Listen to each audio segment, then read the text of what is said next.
Hello दोस्तों, स्वागत है आपका चांदनी ज्ञान गंगा चैनल में। आज हम योगिनी एकादशी व्रत की कथा सुनने जा रहे हैं। एकादशी का दिन यानी शरीर, मन और आत्मा के शुद्धिकरण का दिन।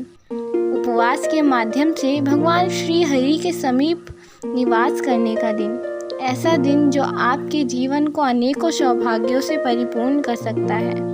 इस एकादशी को करने से 88,000 ब्राह्मणों को भोजन कराने के बराबर फल प्राप्त होता है और इसके व्रत से समस्त पाप दूर हो जाते हैं और अंत में स्वर्ग की प्राप्ति होती है।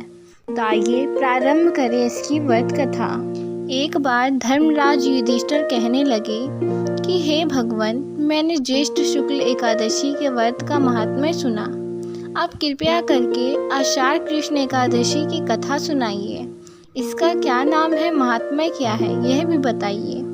श्री कृष्ण कहने लगे कि हे राजन, आषाढ़ कृष्ण एकादशी का नाम योगिनी एकादशी है। इसके व्रत से समस्त पाप नष्ट हो जाते हैं। यह इस लोक में भोग और परलोक में मुक्ति देने वाली है। यह तीनों लोकों में प्रसिद्ध है।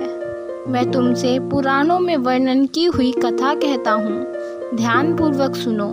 स्वर्ग धाम की अलकापुरी नामक नगरी में कुबेर नाम का एक राजा रहता था। वह शिव भक्त था और प्रतिदिन शिव की पूजा किया करता था। हेम नाम का एक माली पूजन के लिए उसके यहाँ फूल लाया करता था। हेम की विशालाक्षी नाम की एक सुंदर स्त्री थी। एक दिन वह मानसरोवर से पुष्प तो ले आया, लेकिन कामासक्त होने के कारण वह अपनी स्त्री से हास्य विनोद तथा रमण करने लगा। इधर राजा उसकी दोपहर तक राह देखता रहा। अंत में राजा कुबेर ने सेवकों को आज्ञा दी कि तुम लोग जाकर माली के ना आने का कारण पता करो, क्योंकि वह अभी तक पुष्प लेकर नहीं आया। सेवकों ने कहा कि महाराज, वह पापी अतिकामी है, अपनी स्त्री के साथ हास्य विनोद और रमण कर रहा होगा।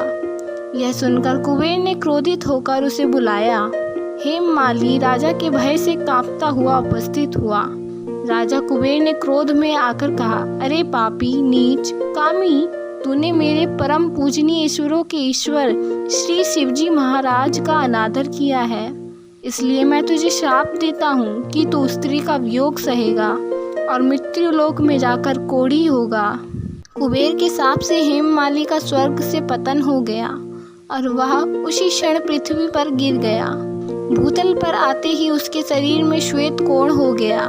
उसकी स्त्री भी उसी समय अंतर्ध्यान हो गई। मृत्यु लोक में आकर माली ने महान दुख भोगे।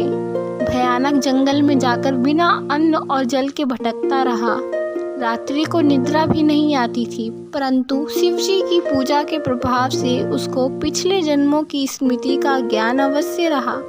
घूमते घूमते एक दिन वह मार्कंडेय ऋषि के आश्रम में पहुंच गया, जो ब्रह्मा से भी अधिक वृद्ध थे और जिनका आश्रम ब्रह्मा की सभा के समान लगता था। हेम माली वहां जाकर उनके पैरों में पड़ गया। उसे देखकर मार्कंडेय ऋषि बोले, तुमने ऐसा कौन सा पाप किया है जिसके प्रभाव से ये हालत हो गई है। हेम माली ने सारा वृत्तांत कह सुनाया। यह सुनकर ऋषि बोले, निश्चित ही तूने मेरे सम्मुख सत्य वचन कहे हैं, इसलिए तेरे उद्धार के लिए मैं एक व्रत बताता हूँ। यदि तू आषाढ़ मास के कृष्ण पक्ष की योगिनी नामक एकादशी का विधि पूर्वक व्रत करेगा तो तेरे सब पाप नष्ट हो जाएंगे। यह सुनकर हेम माली ने अत्यंत प्रसन्न होकर मुनि को साष्टांग प्रणाम किया। मुनि ने उसे स्नेह के साथ उठाया। हेम माली ने मुनि की कथानुसार विधि पूर्वक योगिनी एकादशी का व्रत किया। इस व्रत के प्रभाव से अपने पुराने स्वरूप में आकर वह अपनी स्त्री के साथ सुखपूर्वक रहने लगा। भगवान श्री कृष्ण कहते हैं कि हे राजन, यह योगिनी एकादशी का व्रत 88,000 ब्राह्मणों को भोजन कराने के बराबर फल देती है। इसके व्रत से समस्त पाप दूर हो जाते हैं और अंत में स्वर्ग की प्राप्ति होती है। अगर आप हमारे चैनल पर नए हैं तो हमारे चैनल को अवश्य सब्सक्राइब करें व वीडियो को लाइक करना ना भूलें। धन्यवाद।